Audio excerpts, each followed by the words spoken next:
Dominic Breazeale is back, but has he bitten off more than he can chew? I'm Teekosey, and this is with just 15 defeats.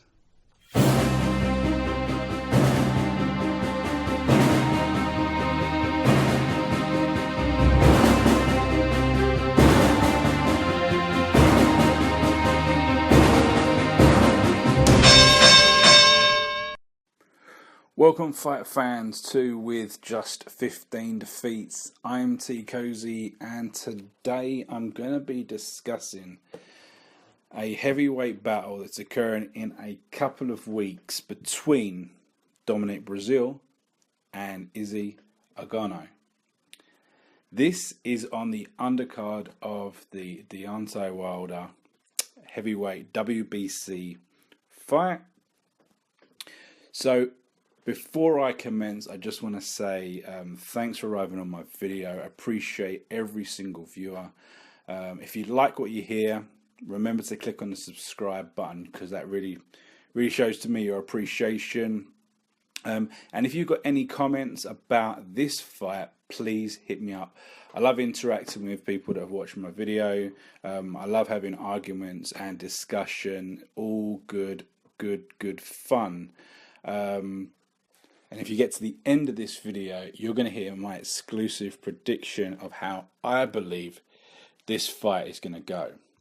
So let's analyze the two opponents and see if we can work out how this fight is going to go. So as I say, this fight is on the undercard of the Deontay Wilder fight, who has had a rescheduled opponent, which at the moment I believe is Gerald Washington, and I'll be putting out a video about that fight very shortly. Now this fight is also a reschedule. Initially, I believe that Dominic Breazeale was going to be fighting Artur Szpilka, which would have been another interesting fight, to be honest. I didn't put out a video about that, which is good, as it's been rescheduled. So he's now fighting Izu Ugonoh, if that is how we pronounce the lad's name. If it isn't, 100% apologise, but if it is, great. Okay, so as I say, this is a reschedule of a fight. Now, Izu Ugonoh. Now, what do we know about this guy? We know that he's Polish with Nigerian heritage. He's got a record of 17-0. Okay, so he's undefeated with 14 stoppages. He's approximately 6'5", I'm led to believe, and about 230. Now, he is a former kickboxer. I believe that he had a brief spell as a kickboxer before turning to boxing. He also spent the first half of his professional career in the cruiserweight division. He then moved up to heavyweight. He went out to New Zealand and moved up to heavyweight. He's been training with Joseph Parker and their team. Now, my initial thoughts when I look at this guy, and I think that he was fighting at cruiserweight, quite incredible, because he's in phenomenal shape. He is in phenomenal shape, and you think he hasn't put on weight. He's just obviously just increased the muscle to get up from below 200 to about the 230 mark. Now, as I kind of alluded to, he has been training with Parker and the team. Now, I think this is probably one of his greatest strengths. When you have the ability to train regularly with someone else who is exceptional, it can only drive you on. And this is one of my things that I've spoken about recently when I've discussed Hughie Fury. Now, a lot of people can say what they like about Hughie Fury, but one thing I would say is that he has spent his entire life training and sparring with Tyson Fury. that can only be a benefit. It can only be a benefit to him to improve himself. When you're fighting against someone as unpredictable as that, it's going to be a benefit to you. Now, obviously, it's slightly different with Parker as a sparring and training partner, but this is someone who's gone on to become a world champion. He's one of the most highly thought of boxers on the heavyweight scene. So it can only benefit this guy in training and improving himself. Okay. Part of the problems that he has is that to date his resume is very weak. It is very, very weak. It's very, very limited. Now, the standout opposition on his resume is Julius Long, who is a giant, but exceptionally limited and exceptionally slow. So whilst getting a victory over someone like that has the size and the dimensions is somewhat impressive, Long doesn't really have the wins. He's been beaten and knocked out by multiple oppositions who are significantly smaller than him. So there you go, right? The other kind of notable name on Ogonoh's resume is Gregory Toney. Gregory Toney has been beaten by people who I would describe as particularly poor. So you can take from that Gregory Toney is not a high caliber opponent.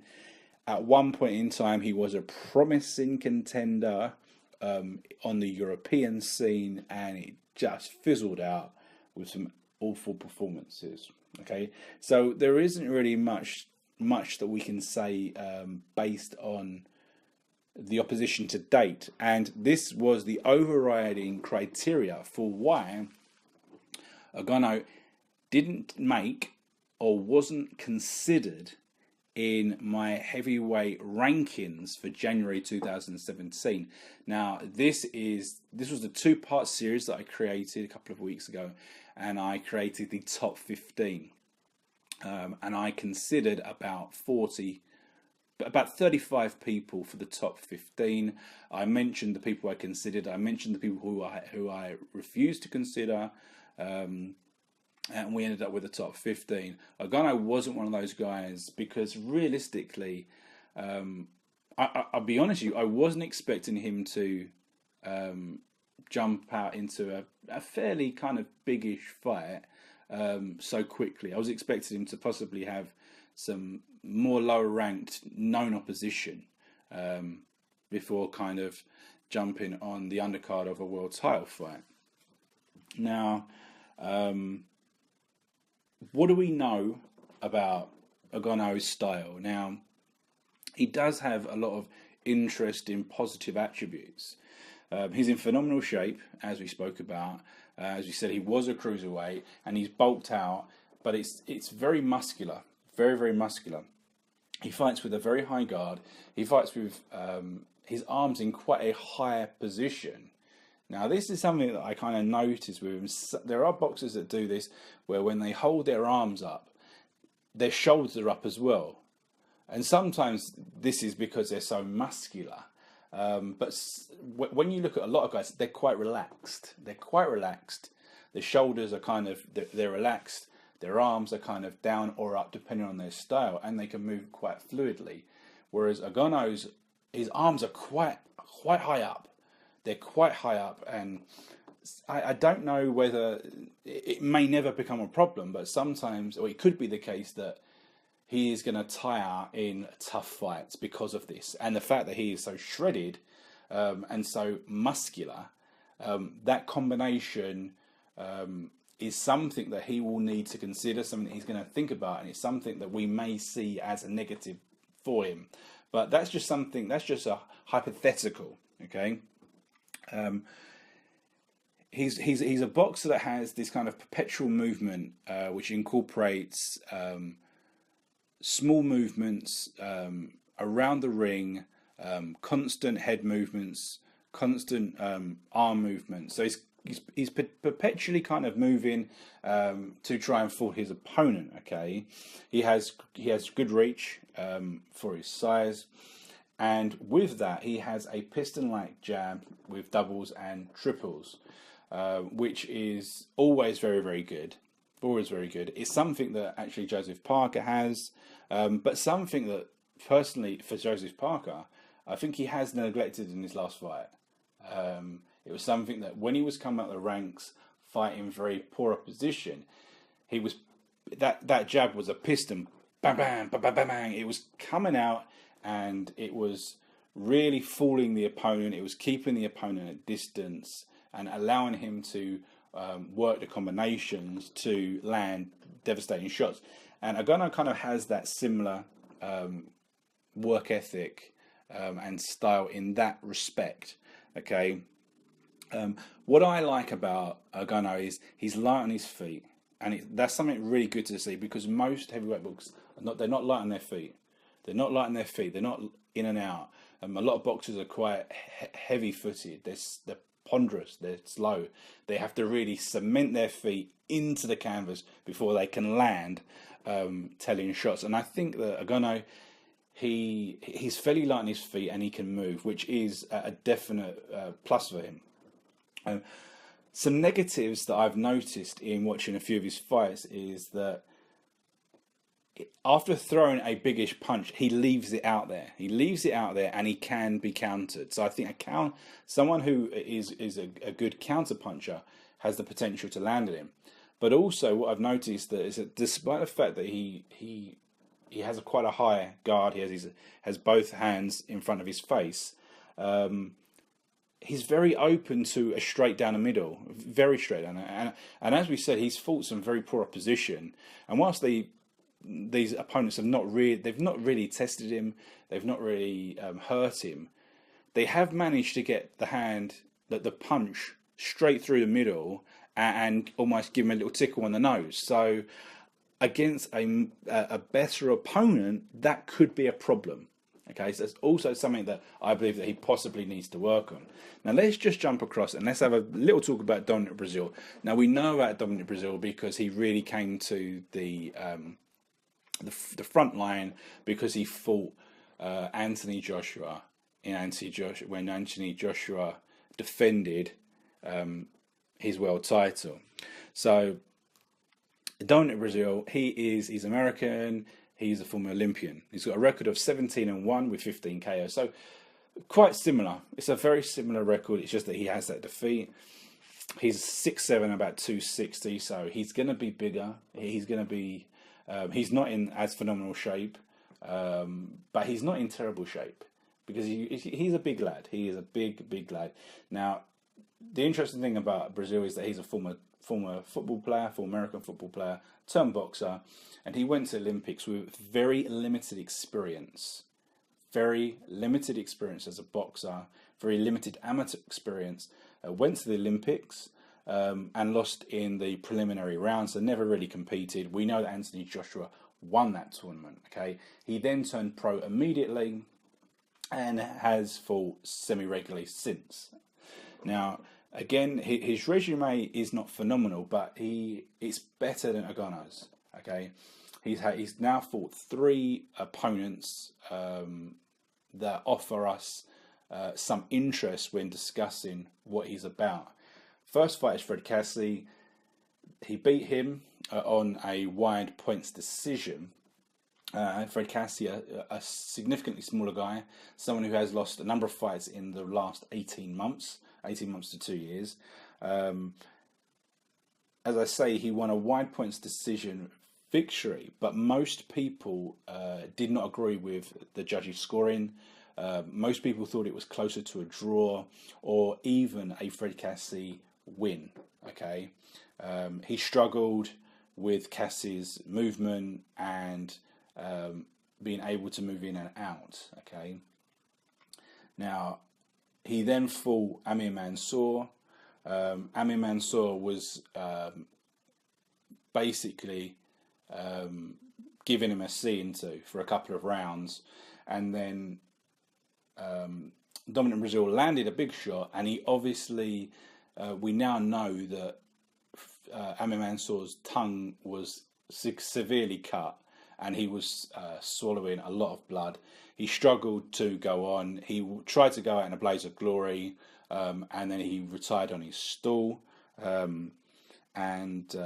We'll never really know how that fight would have gone. But as I say, Mansour was really taking it to Breazeale. He had him down. He had him hurt. And that, okay. So then we move forward to the Anthony Joshua fight. This was very, very one-sided, and it should have been over in two. It went, was it 6 or 7 rounds? I can't quite remember. But this fight should have been over in two. Anthony Joshua had him injured, had him hurt, and he wobbled, and the referee jumped in front as if to say, I'm going to give the count, gave Breazeale a few seconds to recover, and then moved out the way and said, go on. And you could see Joshua was like, what's going on here? And we're talking milliseconds here, but it gave Breazeale an opportunity to survive. And I think if the referee hadn't got in front, I think Joshua would have decapitated him. That's what I think. But anyway, so we talk about the star of Dominic Breazeale. He's very upright. He is very, very upright. He's very straight. He's very slow and has a lazy fight ethic. His movement is very plodding. Okay, now he's an okay jabber. He has an okay jabber, and he has natural power. And he can knock. I believe he can knock quite a lot of people out. Now he has two awful negatives, which is something that he could have worked on. Now I mentioned this in the run-up to the Anthony Joshua fight, that he's got these two negatives which really make him, on the face of it, a very poor boxer. And that is that he allows his opponents in far too close, far too often, and they get in with ease. And for someone of his size and his dimensions, his reach, he should really be keeping them at bay with the jab. And as I said, his jab isn't that bad, but it's not effective in keeping them at bay. Okay, now this is where it gets strange. Okay, in addition to that, he's quite often out of reach of his opponent. So he allows his opponent in close to attack him, but he can't attack them. And he always seems to be out of reach. He throws punches, and they're just going through the air. We saw this in the Anthony Joshua fight as well, to be expected. But we've seen this in previous fights, and this is just poor movement, and just generally being very, very slow in every element of his game. But he is tough. We've seen this in all of his recent fights. He's shown that he's tough. And I remember even the Anthony Joshua fight. I can't remember what the commentary in that fight was, but literally within about 30 seconds, durable. Within 30 seconds of that fight, the commentator was describing Dominic Breazeale as durable. That's insane. You're not durable for lasting 30 seconds. Doesn't matter who you're in there with, okay? But he's tough. Now, my prediction for this fight is that I believe that it's going to go the distance. And I am favouring Izu Ugonoh. I think that he is going to win this on points, but I think it's only going to be just. Now, as I've said, you can see from the way that I've described the two guys, I think that Breazeale has a lot of negatives, but you never know. He may have learned. The problem is for him is that his main problem is speed, and speed in every element, and that's something that you can't teach. You can't teach people to be quicker. You can teach them to be more accurate, better technique, better mentality, but you really can't train speed to any extent. And I think that's really going to be his downfall, because as we said about the negatives of Breazeale, where he struggles to get close to people and he allows people in, Ugonoh has got the speed. He's got the light footwork. He's got a great little jab, very, very quick. I think he's going to be able to rack up rounds with ease. It all depends on whether he's got the tank. Now we spoke about whether he has, and whether when he's in the ring with someone who is durable, tough, big and heavy, someone who's going to grab him, hold him, what he's going to be like in the later rounds. So it is an interesting one, but as I say, I think Ogonoh's going to take it on points. That's my prediction for this one. So thanks for getting to the end of this video. I really appreciate it. If you've got any comments on the fight, you've got any comments on my prediction, I would love to hear from you. And remember to click on that big subscribe button, because we've got a lot of good videos coming, a lot of big fights. 2017, I'm going to be continuing to highlight the big heavyweight battles. We've obviously got Deontay Wilder, we've got the Klitschko Joshua fight, we've got the David Haye Tony Bellew fight, we've got other fights, but I'm also going to be highlighting my favourite fights of the year too. So, and ones that have a piece of interesting concept for one reason or other. On my channel, we've got the Chris Eubank fight. I'm going to be doing the next Alvarez fight as well when I get a bit of time. And remember, on the channel, we've got the heavyweight rankings for 2017, which is very controversial. Some people are not happy with who I put in as number 1. Some people are not happy with the person I put in at number 9. So it'll be really interesting to see your thoughts on that. Remember, I want to hear from you. So I've been Teekosey, and this has been With Just 15 Defeats.